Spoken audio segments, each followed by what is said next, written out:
కొట్టి మళ్ళీ విజయవంతంగా అడుగులు వేసుకుంటూ ముందుకు నడిచిన ఏకైక పార్టీ కూడా మన తెలుగుదేశం పార్టీ. ప్రకృతి విపత్తులు ఒక్కసారి గుర్తు చేసుకుందాం. ఒరిస్సాలో 99లో సైక్లోన్ వచ్చింది. చంద్రన్న హాజరై అక్కడ వాళ్ళందరికీ కూడా సపోర్ట్ చేశారు. అలాగే ఉత్తరాఖండ్లో ఫ్లడ్స్ వచ్చి తెలుగు వాళ్ళు చిక్కుకున్నారు. మనం అధికారంలో లేము, స్పెషల్ ఫ్లైట్ వేయించి అక్కడ చిక్కుకున్నటువంటి తెలుగు ప్రజల్ని తిరిగి సురక్షితంగా వాళ్ళ ఇంటికి తీసుకొని వచ్చాడు. యుక్రెయిన్లో వార్ జరిగింది. తెలుగు వాళ్ళందరూ కూడా డాక్టర్లు చదువుకోవాలని చాలామంది యువతి యువకులు అక్కడ ఉండిపోతే వాళ్ళందరితో నేరుగా మాట్లాడి కేంద్ర ప్రభుత్వంతో సంప్రదింపులు చేసి క్షేమంగా తిరిగి రావడానికి చంద్రన్న ఆధ్వర్యంలో తెలుగుదేశం పార్టీ పనిచేసింది. ఇక హుదూద్ అంటారా, కోవిడ్ అంటారా, లేకపోతే మొన్న బుడుమూరులో వచ్చిన విజయవాడ వరదలు అంటారా, ఎలాంటి సంఘటనలు మన ప్రజలకి ఆపత్తుగా వచ్చినా సరే వాళ్ళ ఒక్క పిలుపుతో మొట్టమొదటి అడుగు వేస్తూ ప్రజలతో స్పందిస్తూ ముందుకు నడిచినటువంటి పార్టీ మన తెలుగుదేశం పార్టీ.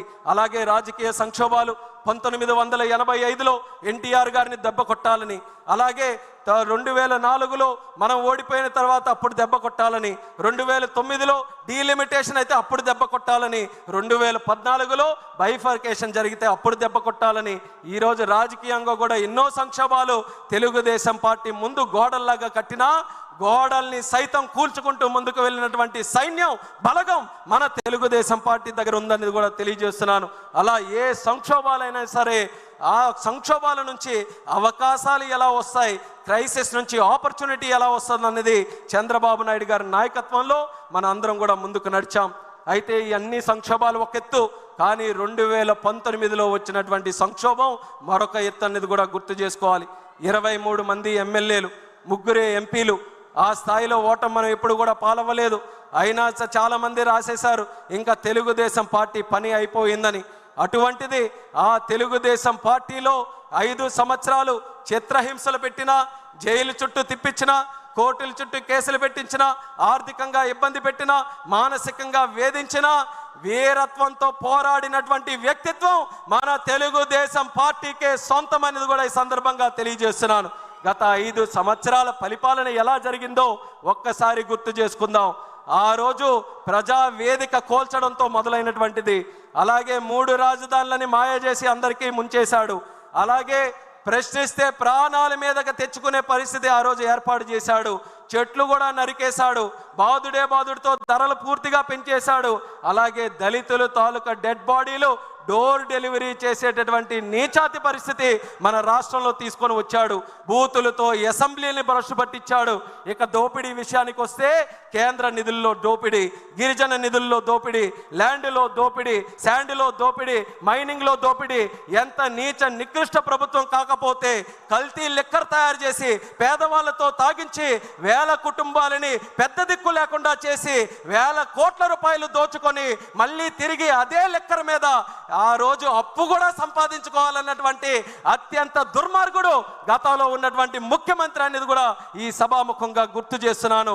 అయినా సరే అన్ని అరాచకాలకు పాల్పడి అన్ని కార్యక్రమాలు చేసినా ఆయనకి అహం తగ్గలేదు, ఆయనకి కక్ష తీరలేదు.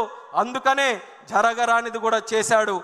ఎవరు ఊహించలేనిది నిప్పు మీద చెయ్యవేశాడు. చంద్రబాబు నాయుడు గారి తాలూకా నాయకత్వాన్ని ప్రశ్నించే విధంగా అక్రమ కేసు పెట్టి 56 రోజులు జైల్లో పెట్టించాడు. అది ఆయన చేసినటువంటి అతి పెద్ద తప్పు. చంద్రబాబు నాయుడు గారిని రాజకీయంగా నువ్వు అరెస్ట్ చేశావు, ఏదో తెలుగుదేశం పార్టీ వాళ్ళే కదులుతారనుకొని నువ్వు అరెస్ట్ చేశావు.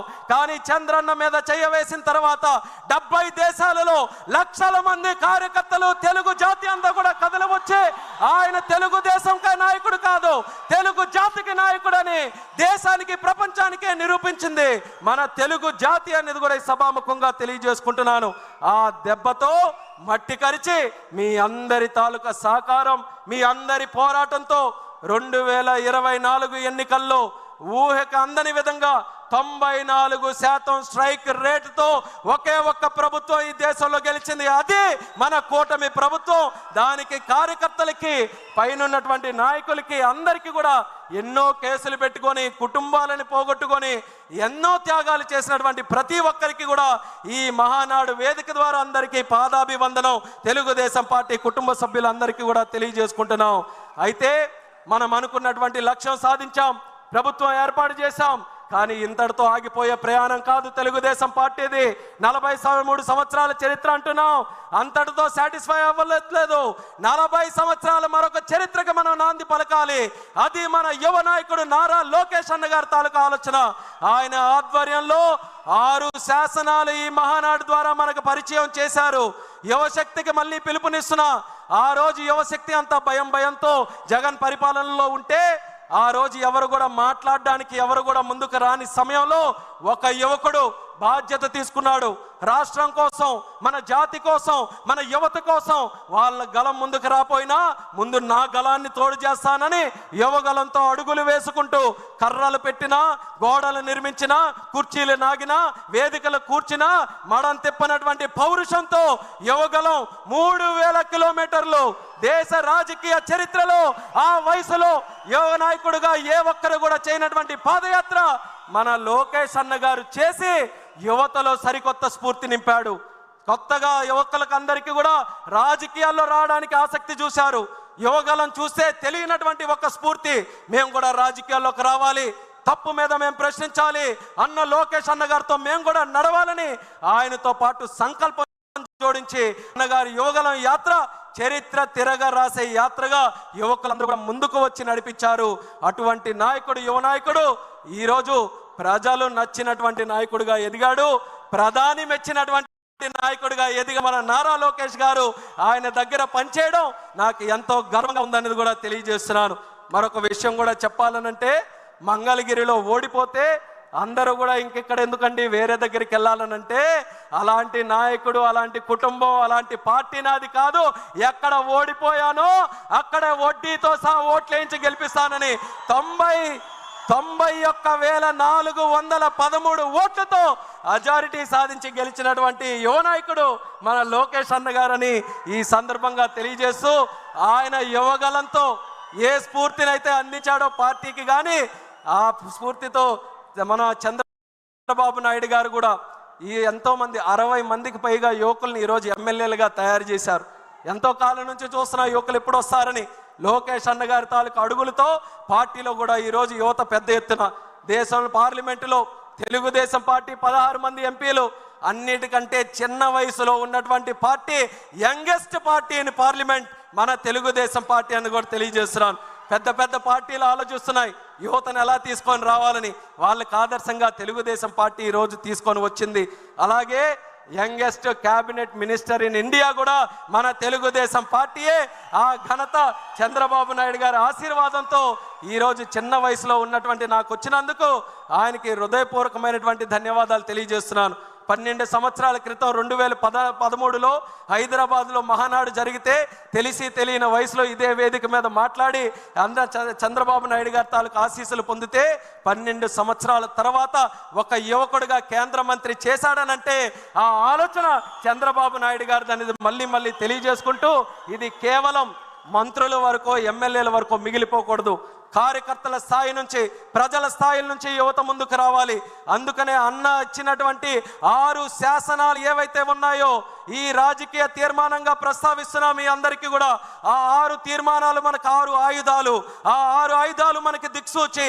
ఇక్కడ నుంచి రేపు మనం తిరిగి గ్రామాలకు వెళ్ళినప్పుడు గ్రామం నుంచి మనం తెలుగుదేశం పార్టీ చేసే ప్రతి కార్యక్రమంలో ఆ 6 విధానాలని కూడా క్రోడీకరిస్తూ తెలుగుదేశం పార్టీ 40 సంవత్సరాలు, మరొక 40 సంవత్సరాలు చెక్కు చెదరకుండా ముందుకు వెళ్ళడానికి ఏ రకంగా ప్రతి ఒక్కరం కృషి చేయాలో దాని మీద సంసిద్ధంగా అందరూ కూడా ఆలోచించి ఈ తెలుగుదేశం పార్టీ జాతి ఉన్నంతకాలం, సూర్యచంద్రులు ఉన్నంతకాలం ఆ నాయకత్వం బలంగా ముందుకు నడిపిస్తూ మనం అందరం కూడా ముందుకు పనిచేయాలని ఈ వేదిక ద్వారా ఇక్కడ ఉన్నటువంటి వారందరికీ కూడా తెలియజేసుకుంటూ ఈ రాజకీయ తీర్మానం ప్రవేశపెట్టే అవకాశం ఇచ్చినందుకు చంద్రబాబు నాయుడు గారికి ప్రత్యేక ధన్యవాదాలు తెలియజేస్తూ, ఈ కడపలో జరిగినటువంటి ఈ యొక్క మహానాడు ద్వారా ఆశీస్సులు అందించినటువంటి ప్రతి ఒక్కరికి కూడా నా ధన్యవాదాలు తెలియజేస్తూ సెలవు తీసుకుంటున్నాను. జై తెలుగుదేశం! చంద్రబాబు నాయుడు గారి నాయకత్వం, లోకేష్ అన్న గారి నాయకత్వం, జోహార్ ఎన్టీఆర్!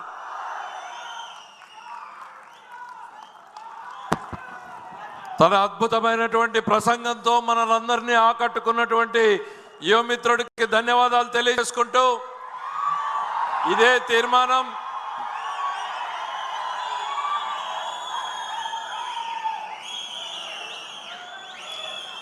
ఈ తీర్మానాన్ని బలపరచాల్సిందిగా శాసన మండలి మాజీ చైర్మన్ ప్రస్తుత ప్రభుత్వ సలహాదారుడు శ్రీ షరీఫ్ గారిని రావాల్సిందిగా ఆహ్వానిస్తున్నాను.